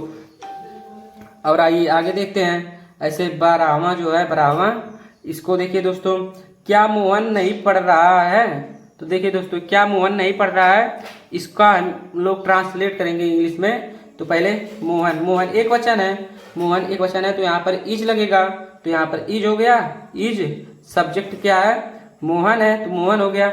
नॉट यहाँ पर हो गया, देखिए यहाँ पर दोस्तों नॉट हो गया। फिर वर्ब का चौथा फॉर्म रीडिंग यहाँ पर हो गया, पढ़ने का काम हो रहा है, ऑब्जेक्ट इसमें नहीं है दोस्तों, मतलब कुछ पढ़ रहा है, लेकिन यहाँ पर नाम नहीं दिया गया है कि किताब पढ़ रहा है, कि पत्र पढ़ रहा है, कि अखबार पढ़ रहा है, कि कॉपी कलम, मतलब जो भी कुछ भी पढ़ रहा हो, यहाँ पर पढ़ रहा है, सिर्फ काम दिया है और ऑब्जेक्ट नहीं दिया कि क्या पढ़ रहा है। तो क्या मोहन किताब मतलब क्या मोहन नहीं पढ़ रहा है, तो इज मोहन नॉट रीडिंग, मतलब क्या मोहन नहीं पढ़ रहा है। तो आइए दोस्तों, जो अगला जो सेंटेंस मतलब टेंस होता है, टेंस का प्रकार प्रेजेंट परफेक्ट टेंस के बारे में समझते हैं। प्रेजेंट परफेक्ट टेंस, देखिए दोस्तों प्रेजेंट परफेक्ट टेंस आ गया। प्रेजेंट परफेक्ट टेंस, इसका देखिए दोस्तों फॉर्मूला जो होता है अफर्मेटिव सेंटेंस का यही होता है, सब्जेक्ट प्लस हैज है प्लस वर्ब का थर्ड फॉर्म प्लस ऑब्जेक्ट। अब देखिए दोस्तों हैज है कहाँ लगता है, एक वचन के साथ हैज लगेगा, बहुवचन के साथ हैव लगेगा। यहाँ पर भी एक वचन के साथ हैज लगेगा, यहाँ पर भी एक वचन के साथ मतलब बहुवचन के साथ हैव लगेगा। तो दोस्तों इसमें जो है आप लोग यही ध्यान दीजिएगा कि एक वचन के साथ हैज मतलब एक वचन के साथ हैज लगेगा, बहुवचन के साथ हैव लगेगा। अब देखिए इसका एग्जाम्पल आप लोग अब समझ सकते हैं। देखिए मोहन बाजार जा चुका है, तो इसको मिला लीजिए कि सब्जेक्ट क्या है। तो मोहन है, क्योंकि मोहन बाजार जा रहा है ना, तो मोहन सब्जेक्ट है और यहाँ पर हैज है, क्या लगाना है, क्योंकि मोहन एक वचन है तो यहाँ पर हैज लग गया। अब फिर वर्ब का थर्ड फॉर्म, तो वर्ब का थर्ड फॉर्म यहाँ पर वर्ब क्या है, जाने का काम हो रहा है, तो जा रहा है, तो गो मतलब जाना होता है, लेकिन वर्ब का थर्ड फॉर्म जो है वो गॉन होता है, मतलब गो का गॉन होता है। तो यहाँ पर गॉन हो गया। फिर कहाँ जा रहा है, ऑब्जेक्ट जो है तो मार्केट मतलब बाजार जा रहा है। तो दोस्तों इसी के अनुसार आप लोग मिला सकते हैं सब्जेक्ट, फिर उसके बाद हैज है, तो यहाँ पर ये सब्जेक्ट जो है सब्जेक्ट के अनुसार ये हेल्पिंग वर्ब लगता है। तो यहाँ पर हैज एक वचन के साथ लगेगा, तो मोहन हैज हो गया, वर्ब का third form gone to a market, मतलब ये ऑब्जेक्ट है, तो मोहन बाजार जा चुका है, इसका हो जाएगा Mohan has gone to market. इसी तरह से वे खाना खा चुके हैं। दोस्तों इसको मिला लीजिए, आप भी मिला सकते हैं। देखिए पहला सब्जेक्ट है तो दे है, ये दे बहुवचन है, तो बहुवचन के साथ हैव लगेगा। यहाँ पर देखिए हैव लगा दिए हैं, तो दे हैव, वर्ब का थर्ड फॉर्म ईटन, यहाँ पर खाने का प्रयोग हो रहा है, मतलब खाने की बात हो रही है, तो खाने के लिए ईट लगाते हैं, लेकिन थर्ड फॉर्म यहाँ पर लगाना है ना, तो ईटन हो गया। और अगर आप लोगों को फर्स्ट सेकंड थर्ड फॉर्म नहीं आप लोग लिखे हैं, तो इसी चैनल मतलब जीके क्लासेस इस चैनल में जाके सर्च कीजिएगा यूट्यूब पे, वहां पर आप लोगों को वर्ब के बारे में पूरा जानकारी मिल जाएगा। वीडियो बना के रखे हैं पूरा एकदम बेहतरीन तरीके से। तो दोस्तों कोई भी मतलब ग्रामर टॉपिक चाहिए, ट्रांसलेट मतलब पार्ट्स ऑफ स्पीच चाहिए, नाउन या प्रोनाउन चाहिए, वर्ब चाहिए, केस या पर्सन या जेंडर, नंबर, कुछ भी जो भी चाहिए आप लोग जाइए वहां पर सर्च कर लीजिएगा, तो वहां पे आप लोगों को वीडियो मिल जाएगा। तो दोस्तों देखिए आगे आइए देखते हैं। और जो दूसरा है वे खाना खा चुके हैं, तो दे यहाँ पर इसका मतलब वे दे मतलब वे होता है, वे मतलब बहुवचन है, तो बहुवचन के साथ हैव लगेगा, तो they have eaten the food, मतलब वर्ब का थर्ड फॉर्म, फिर ऑब्जेक्ट क्या है, खाना खा रहा है, तो खाना का यहाँ पर हो गया फूड और क्रिया को ईटेन। अब देखिए तुम क्रिकेट खेल चुके हो, तो यू ये बहुवचन में आता है दोस्तों। देखिए यू, अब यहाँ पर यू बहुवचन है तो हैव हो गया। अब वर्ब का थर्ड फॉर्म, तो खेलने का हो रहा है काम, तो प्लेड, प्लेड थर्ड फॉर्म है, प्ले सिंगल फॉर्म मतलब फर्स्ट फॉर्म प्ले होता है, लेकिन थर्ड फॉर्म जो है प्लेड होता है, तो क्या खेल रहा है, द क्रिकेट खेल। इसी तरह से दोस्तों आप हर वाक्य को मिला सकते हैं। ऐसे नेगेटिव सेंटेंस का है, पहले सब्जेक्ट लगाएंगे तो सब्जेक्ट ही है, तो यहाँ पर देखिए ही लग गया है। अब फिर उसके बाद हैज जब लगाएंगे तो हैज ये जो है एक वचन है, तो एक वचन के साथ हैज लगेगा। फिर नॉट लगाएंगे, फिर वर्ब का थर्ड फॉर्म लगाएंगे, तो यहाँ पर पीने का थर्ड फॉर्म, पीने का फर्स्ट फॉर्म होता है ड्रिंक और थर्ड फॉर्म होता है ड्रंक, तो थर्ड फॉर्म ड्रंक हो गया। फिर ऑब्जेक्ट, तो क्या पी रहा है, तो द वाटर पी रहा है। ऐसे आप हर वाक्य को मिला सकते हैं दोस्तों। देखिए यहाँ पर ऐसे मतलब हम मिला देना है सातवां वाक्य, ये इंट्रोगेटिव सेंटेंस का है।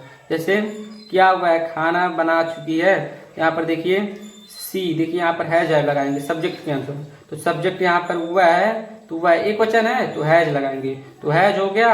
उसके बाद सब्जेक्ट हो गया सी, फिर उसके बाद वर्ब का थर्ड फॉर्म, तो यहाँ पर बनाना, कुक माने बनाना होता है, लेकिन थर्ड फॉर्म जो कुक का होता है कुकड होता है, तो यहाँ पर कुकड हो गया। फिर द फूड मतलब खाना बना रही है ऑब्जेक्ट, फिर क्वेश्चन मार्क, इसी तरह से होता है दोस्तों। अब आइए देखते हैं और आगे देख लेते हैं एक बार। इसको आप लोग कॉपी में नोट कर लीजिएगा अच्छे तरीके से। अब देखिए यहाँ पर इंट्रोगेटिव एंड नेगेटिव सेंटेंस का एक एग्जांपल समझ लेते हैं कि क्या पूजा गाना नहीं गा चुकी है, क्या पूजा गाना नहीं गा चुकी है। यहाँ पर देखिए दोस्तों ये वाला सूत्र का इस्तेमाल करेंगे इंट्रोगेटिव एंड नेगेटिव सेंटेंस का, क्योंकि दोस्तों देखिए जिस तरह का वाक्य रहेगा उसी तरह का मतलब फॉर्मूला हम लोग करेंगे उसमें इस्तेमाल। जैसे अगर असर्टिव मतलब अफर्मेटिव सेंटेंस का अगर वो एग्जाम्पल है तो अफर्मेटिव सेंटेंस का रूल का प्रयोग करेंगे। अगर नेगेटिव सेंटेंस का वो वाक्य है एग्जाम्पल में, जैसे वह खाना नहीं खा रहा है तो नेगेटिव सेंटेंस का है तो नेगेटिव सेंटेंस के रूल का इस्तेमाल करेंगे। अगर इंट्रोगेटिव सेंटेंस का वाक्य है तो इंट्रोगेटिव सेंटेंस के रूल के बारे में मतलब इसका हम लोग इस्तेमाल करेंगे उसको अंग्रेजी ट्रांसलेट करने के लिए। अगर इंट्रोगेटिव एंड नेगेटिव सेंटेंस का है वो एग्जाम्पल, तो इसका हम प्रयोग करके उसको हिंदी से इंग्लिश में ट्रांसलेट करेंगे। तो दोस्तों जिस तरह का वाक्य रहेगा उसी तरह के फॉर्मूला का उपयोग करके हम लोग प्रयोग करके इस्तेमाल करके उसको हिंदी से इंग्लिश में ट्रांसलेट करेंगे। तो देखिए दोस्तों आइए एक एग्जाम्पल और समझ लेते हैं। Interrogative and negative sentence. क्या पूजा गाना नहीं गा चुकी है? तो इसका हो जाएगा क्या, देखिए सब्जेक्ट के अनुसार क्या का मतलब इंग्लिश में लिखेंगे। अब देखिए पूजा एक वचन है तो यहाँ पर क्या के लिए हैज लगा देंगे। तो हैज सब्जेक्ट क्या है, पूजा है। फिर उसके बाद नॉट का प्रयोग किए हैं, यहाँ पर देखिए नॉट लिख दिए हैं। फिर वर्ब का थर्ड फॉर्म, तो संग मतलब गाने का जो फर्स्ट फॉर्म होता है, सिंग मतलब गाना होता है, लेकिन यहाँ पर थर्ड फॉर्म का लिखने के लिए ना, तो थर्ड फॉर्म संग हो गया। अब देखिए ऑब्जेक्ट क्या है, तो द सॉन्ग मतलब गाना गा रही है। और फिर लास्ट में क्वेश्चन मार्क, तो इसे क्वेश्चन मार्क भी हो गया। तो क्या पूजा गाना नहीं गा चुकी है? तो इसका हो जाएगा has Pooja not sung the song, फिर क्वेश्चन मार्क।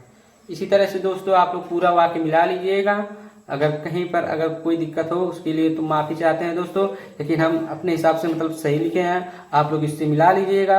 अगर कहीं एक एक मतलब वर्ड कहीं एक आध वर्ड गलत हो जाए तो उसके लिए माफी चाहते हैं दोस्तों, उसके लिए आप लोग उसको सही कर लीजिएगा। आइए आगे देखते हैं, आगे बढ़ते हैं। ये प्रेजेंट परफेक्ट टेंस है और इसके बाद प्रेजेंट परफेक्ट कंटीन्यूअस टेंस आ जाएगा। तो देखिए दोस्तों प्रेजेंट परफेक्ट कंटीन्यूअस टेंस आ गया। इसका देखिए जो अफर्मेटिव सेंटेंस का रूल होता है, सब्जेक्ट प्लस हैज है प्लस बीन प्लस वर्ब का third form plus object plus since for. देखिए दोस्तों यही वाला मेन टॉपिक है, बहुत ही मेन है इसका, सिंस फॉर प्लस टाइम। देखिए दोस्तों ये अफर्मेटिव सेंटेंस का रूल है, मतलब फॉर्मूला है, सूत्र है। और ये नेगेटिव सेंटेंस का फॉर्मूला है, ये इंट्रोगेटिव सेंटेंस का फॉर्मूला है, और ये इंट्रोगेटिव एंड नेगेटिव सेंटेंस का फॉर्मूला है। यहाँ पर इसको देखिएगा ध्यान से दोस्तों, क्योंकि ये भी बहुत इंपॉर्टेंट है, बहुत मेन है ये। अब देखिए दोस्तों जैसे इसका पहचान क्या होता है, जिस वाक्य के अंत में रहा है, रही है, रहे हैं आदि शब्द आते हैं, प्लस टाइम भी दिया होता है कि इतने बजे तक खाना खा रहा है, वह सुबह से पढ़ रहा है, वह सुबह से खेल रहा है, वह 4 बजे से किताब पढ़ रहा है, वह 10 बजे से मोबाइल चला रहा है, तो इसमें टाइम दिया रहता है। तो देखिए दोस्तों एक वाक्य पहले समझ लीजिए, मोहन सुबह से बाजार जा रहा है। मतलब मोहन ये सब्जेक्ट है, ये टाइम दिया है कि सुबह से जा रहा है, और ये जा रहा है जो ये वर्ब हो गया, और ये बाजार ऑब्जेक्ट हो गया। तो देखिए दोस्तों मोहन सुबह से बाजार जा रहा है, इसको इंग्लिश में कैसे ट्रांसलेट करेंगे, तो इसी सूत्र के हिसाब से ट्रांसलेट करेंगे। तो पहले सब्जेक्ट लिखना है, तो सब्जेक्ट मोहन है तो मोहन हो गया। फिर उसके बाद हैज लगाना है, तो मोहन क्या है, एक वचन है, तो एक वचन के साथ हैज लगाते हैं। फिर अब उसके बाद बीन का प्रयोग करेंगे, तो बीन हो गया। फिर वर्ब का चौथा फॉर्म मतलब जो इंग फॉर्म होता है, चौथा फॉर्म क्या है, जाने का, तो गो मतलब जाना, ING जोड़ दिए हैं तो गोइंग हो गया, तो गोइंग हो गया। उसके बाद ऑब्जेक्ट क्या है, ऑब्जेक्ट कहाँ जा रहा है, बाजार जा रहे हैं, तो टू मार्केट हो गया।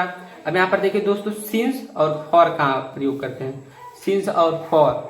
तो ये टाइम इसमें जो दिया रहता है, अगर निश्चित टाइम है तो उसके लिए सिंस का प्रयोग करते हैं, और अनिश्चित टाइम है तो उसके लिए फॉर का प्रयोग करते हैं। जैसे ये सुबह से, तो सुबह एक निश्चित टाइम है, अगर वहीं पर कह दिया होता है कि 4 साल से वह बाजार जा रहा है, तो साल से मतलब उस साल का सन अगर दिया होता कि 2015 से बाजार जा रहा है, तो 2015 जब सन का नाम दिया हो दोस्तों, हम इसी वीडियो के अंत में सिंस और फॉर का सही इस्तेमाल बता देंगे। तो दोस्तों देखिए अब इसको जो है सिंस मॉर्निंग मतलब सिंस निश्चित टाइम के लिए लगता है, जो निश्चित समय होता है, और फॉर अनिश्चित टाइम के लिए लगता है।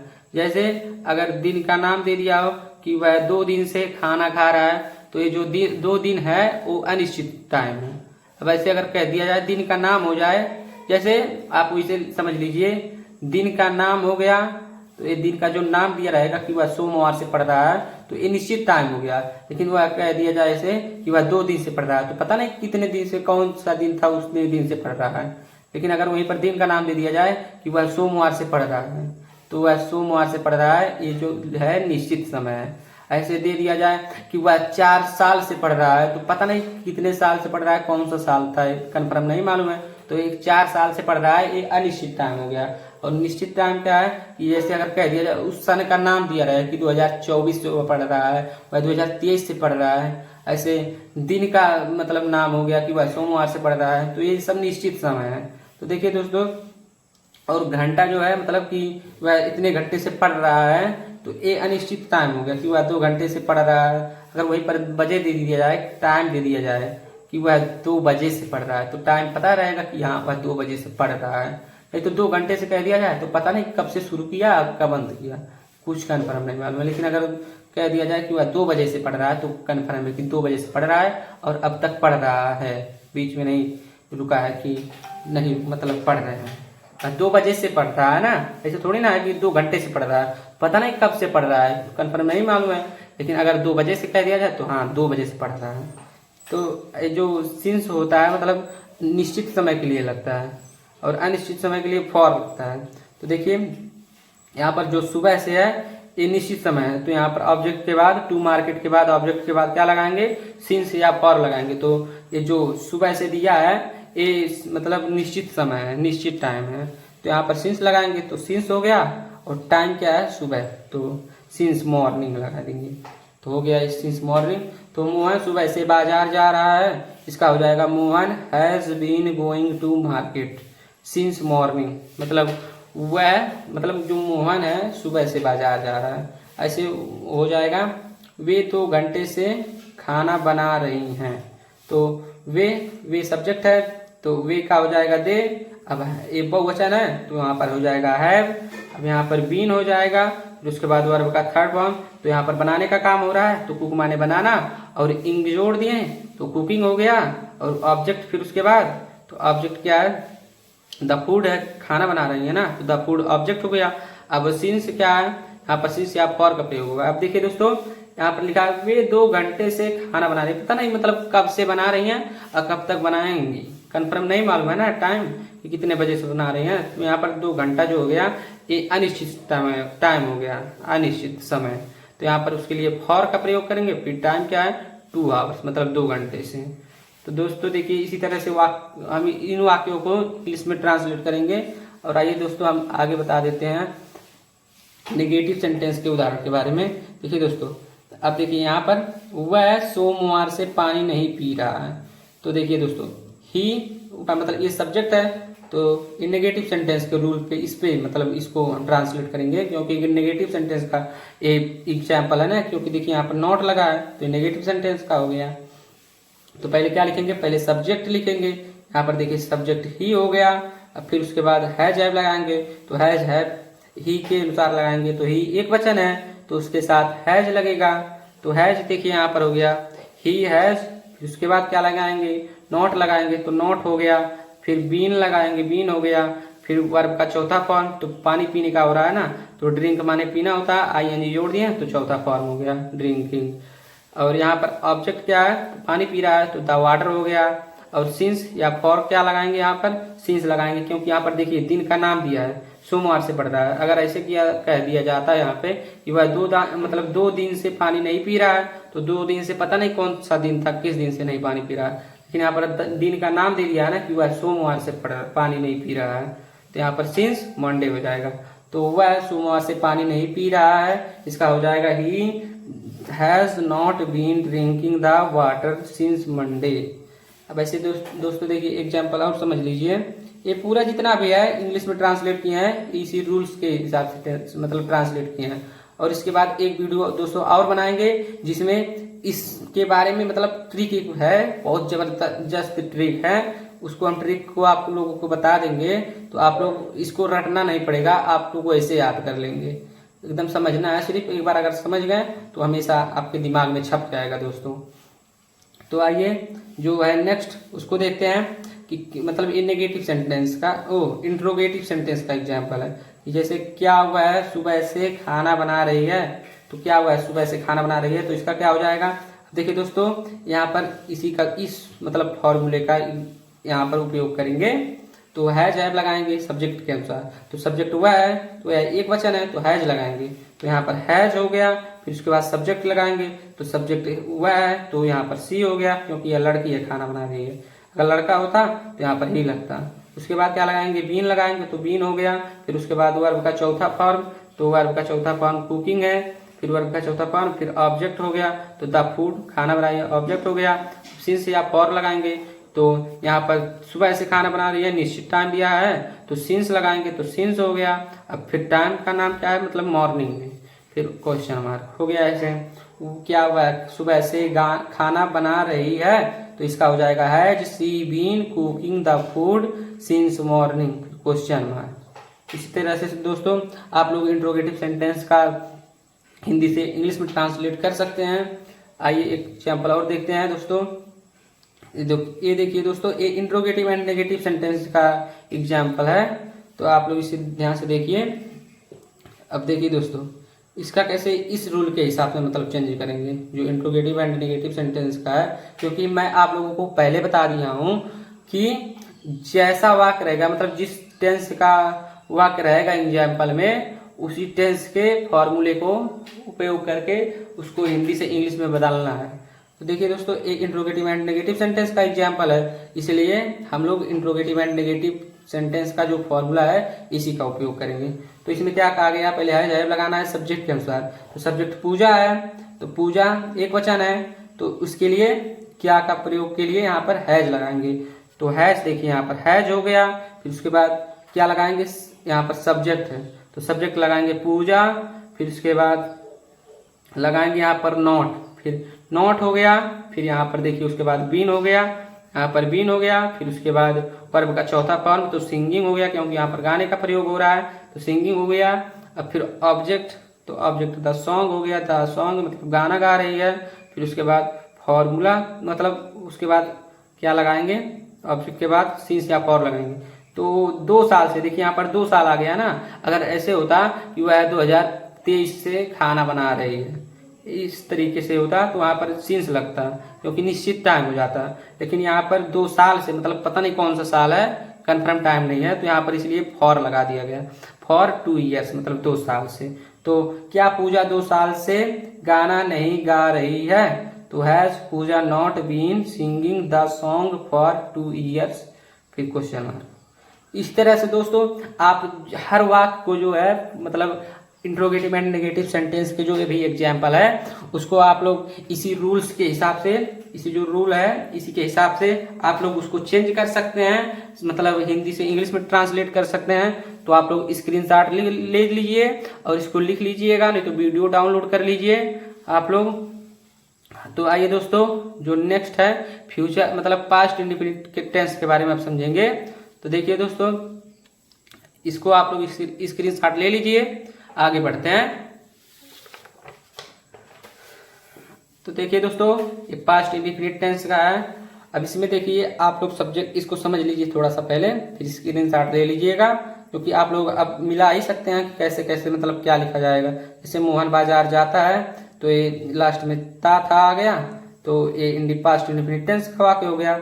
इसको कैसे सब्जेक्ट में मतलब चेंज करेंगे इंग्लिश में, तो इसका पहले सब्जेक्ट लिखेंगे, तो सब्जेक्ट मोहन है तो मोहन हो गया। अब वर्ब का सेकंड फॉर्म लिखेंगे, तो जाने का, जो जाना होता है वो मतलब जाना होता है, लेकिन इसका जो सेकंड फॉर्म होता है वो वेंट होता है। तो मोहन वेंट, फिर ऑब्जेक्ट क्या है मार्केट, टू मार्केट मतलब बाजार जाता है, तो मोहन वेंट टू मार्केट। ऐसे वे खाना खाते थे, दे एट, ईट मतलब खाना होता है, लेकिन ईट का जो सेकंड फॉर्म होता है एट होता है, तो दे एट द फूड। तुम क्रिकेट खेलते थे, यू प्लेड द क्रिकेट। वह पानी नहीं पीता थे, नेगेटिव सेंटेंस का है, तो यहाँ पर डिड लगता है। देखिए यहाँ पर चाहे एक वचन हो सब्जेक्ट, चाहे बहुवचन हो, यहाँ पर डिड लगता है। जैसे वह पानी नहीं पीता है, तो he did not drink the water. देखिए एकदम फॉर्मूले पे है, सब्जेक्ट क्या है ही है, डिड क्या है ये डिड है, हेल्पिंग वर्ब समझ लीजिए है, और नॉट उसके बाद लगाएंगे, तो नॉट हो गया वर्ब का फर्स्ट फॉर्म ड्रिंक, फिर ऑब्जेक्ट क्या है द वाटर। तो वह पानी नहीं पीता है, he did not drink the water. ऐसे आकाश उसे नहीं पीटता है, आकाश डिड नॉट बीट हिम। हम किताब नहीं पढ़ते थे, वी डिड नॉट रीड। हम किताब नहीं पढ़ते थे। ऐसे दोस्तों हर वाक्य है, आप लोग देख लीजिए, इसको स्क्रीनशॉट ले लीजिए और चलते हैं नेक्स्ट टॉपिक पर। देखिए दोस्तों, चलिए आगे चलते हैं।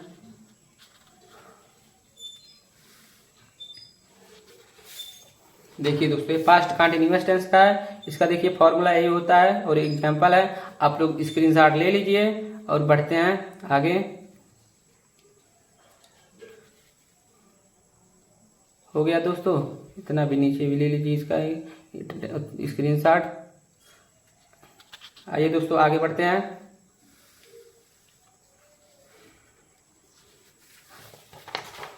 आइए देखिए दोस्तों, पास्ट परफेक्ट टेंस है, इसका भी आप लोग स्क्रीनशॉट ले लीजिए, अपने कॉपी में नोट कर लीजिएगा। इस फॉर्मूले से एग्जाम्पल मतलब मिला लीजिएगा। अगर थोड़ा सा कहीं मतलब एक आध वर्ड गलत होगा तो उसके लिए माफी चाहते हैं दोस्तों, और आप लोग सही कर लीजिएगा उसको फॉर्मूले से मिलाकर। तो दोस्तों इसको भी आप लोग स्क्रीनशॉट ले लीजिए और आगे बढ़ते हैं। देखिए इसको भी आप स्क्रीनशॉट ले सकते हैं, ले लीजिए जल्दी से। हो गया दोस्तों, आइए आगे बढ़ते हैं। आप लोग नहीं तो कॉपी में लिख, इसको कॉपी में लिख लीजिएगा, क्योंकि एक बार अगर मतलब भूलेंगे नहीं, लेकिन अगर भूल गए तो एक बार लिखे जाएंगे कॉपी में, तो खोल के पेज तुरंत पलट के देख लेंगे, तुरंत याद हो जाएगा। और इसको भी ले लीजिए स्क्रीनशॉट, इसको भी देखिए दोस्तों। आइए आगे बढ़ते हैं। पास्ट परफेक्ट कंटिन्यूअस टेंस हो गया, फ्यूचर इंडिफिनिट का आ गया। देखिए फ्यूचर इंडिफिनिट टेंस का यही रूल होता है। ये अफर्मेटिव सेंटेंस का रूल है, नेगेटिव सेंटेंस का रूल है, ये इंट्रोगेटिव एंड नेगेटिव सेंटेंस मतलब इंट्रोगेटिव सेंटेंस का रूल है, ये इंट्रोगेटिव एंड नेगेटिव सेंटेंस का रूल है। इसी के हिसाब से देखिए बना दिए हैं। यहाँ पे एक और समझा दे रहे हैं। देखिए दोस्तों एक समझा दे रहे हो, यहाँ पर देखिए मोहन बाजार जाएगा, लास्ट में जाएगा, लास्ट में गा आ गया, मतलब गा आ गया, तो इसको फ्यूचर इंडेफिनिट टेंस के अंतर्गत रखा गया है। अब इसका सूत्र क्या होता है, फॉर्मूला, पहले सब्जेक्ट लिखना है, तो सब्जेक्ट मोहन है, तो मोहन विल सेल लगाना है, तो यहाँ पर विल कहाँ लगता है, सेल कहाँ लगता है, इसको देख लीजिए। ये जो सेल है आई और बी के साथ सेल लगता है। देखिए आई और बी के साथ सेल लगता है, और बाकी अन्य जो मतलब सब्जेक्ट हैं जैसे ही, सी, इट, दे और यू, ये सब, इन सब के साथ विल लगता है। और कोई नाम आ गया तो उसके साथ, मतलब सिर्फ आई और बी के साथ सेल लगेगा, और बाकी जितने भी अन्य नाउन्स हैं या सब्जेक्ट हैं, जो भी ही, सी, इट, दे, वे, जो भी है सबके साथ विल लगेगा।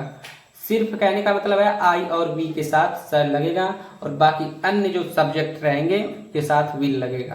फिर वर्ब का फर्स्ट फॉर्म, फिर ऑब्जेक्ट। जैसे मोहन बाजार जाएगा, तो देखिए दोस्तों यहाँ पर मोहन सब्जेक्ट है और यहाँ पर विल लगेगा, क्योंकि अगर आई और बी अगर यहाँ पर लिखाएगा तभी यहाँ पर विल मतलब सेल लगेगा, नहीं तो बाकी जितने भी सब्जेक्ट हैं, चाहे नाम हो गया, ही हो गया, सी हो गया, इट हो गया, दे हो गया, यू हो गया, तो सबके साथ विल लगेगा।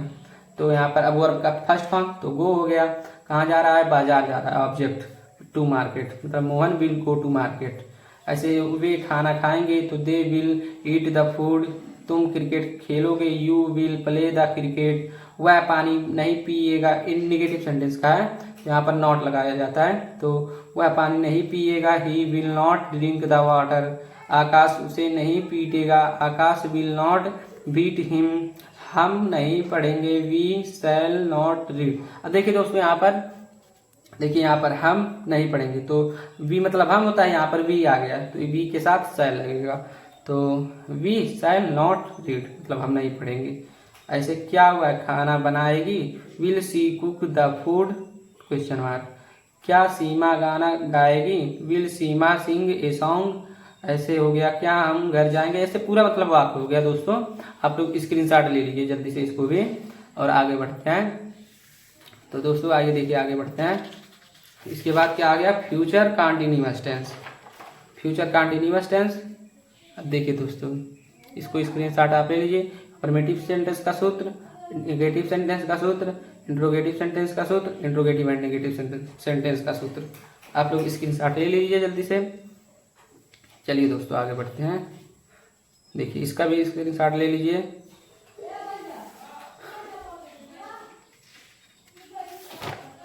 देखिए दोस्तों फ्यूचर परफेक्ट टेंस का, अफर्मेटिव सेंटेंस का सूत्र, नेगेटिव सेंटेंस, इसको भी आप लोग स्क्रीनशॉट ले लीजिए। दोस्तों अगर आप लोगों को वीडियो अच्छा लगा हो तो वीडियो को लाइक और चैनल को सब्सक्राइब कर दीजिएगा दोस्तों, ताकि आप लोगों को इसी तरह का वीडियो पढ़ाई से रिलेटेड मिलेगा वीडियो आप लोगों को, जो भी है ग्रामर से संबंधित, मैथ से संबंधित, साइंस से संबंधित, हिंदी से संबंधित। आइए आगे बढ़ते हैं। देखिए दोस्तों फ्यूचर परफेक्ट कंटिन्यूअस टेंस है और ये लास्ट है, इसके बाद मतलब ये बढ़ावा टेंस है। फ्यूचर टेंस का जो चौथा भाग होता है वही फ्यूचर परफेक्ट कंटिन्यूअस टेंस। इसको आप लोग देखिए इसको देखिए, इसके हिसाब से मिला लीजिएगा। Subject will shall plus have been plus verb का first form plus object since for कहाँ लगता है? निश्चित समय के लिए सिंस, अनिश्चित समय के लिए फॉर। और ये शैल कहाँ लगता है? आई और बी के साथ। यहाँ पर एक बार और लिख दे रहे हैं, आई और बी के साथ। आई हो या बिल बी हो, मतलब उसके साथ शैल का प्रयोग करते हैं, और बाकी जो अन्य सब्जेक्ट होते हैं उनके साथ बिल का प्रयोग करते हैं। और हैव बीन तो सबके साथ प्रयोग करेंगे। इसके बाद हैव बीन ही रहेगा, फिर वर्ब का थर्ड फॉर्म रहेगा, फिर ऑब्जेक्ट रहेगा, फिर सिंस या फॉर रहेगा। सिंस निश्चित समय के लिए रहेगा और फॉर अनिश्चित समय के लिए रहेगा, फिर टाइम रहेगा उसके बाद। ऐसे इसका भी हो गया। तो दोस्तों इसको भी आप इसको भी स्क्रीनशॉट ले लीजिए और आगे बढ़ते हैं। इसको भी स्क्रीनशॉट ले लीजिए दोस्तों। तो अब आगे बढ़ते हैं। तो दोस्तों आप लोगों को वीडियो कैसा लगा कमेंट में ज़रूर बताइएगा।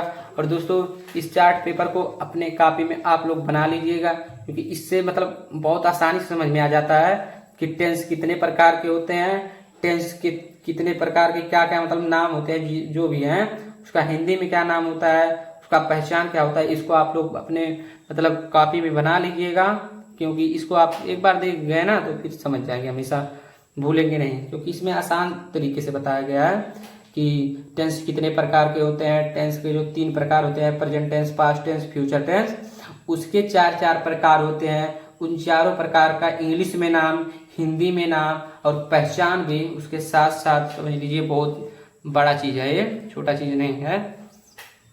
तो दोस्तों आशा करते हैं आप लोगों को अच्छे से समझ में आ गया होगा।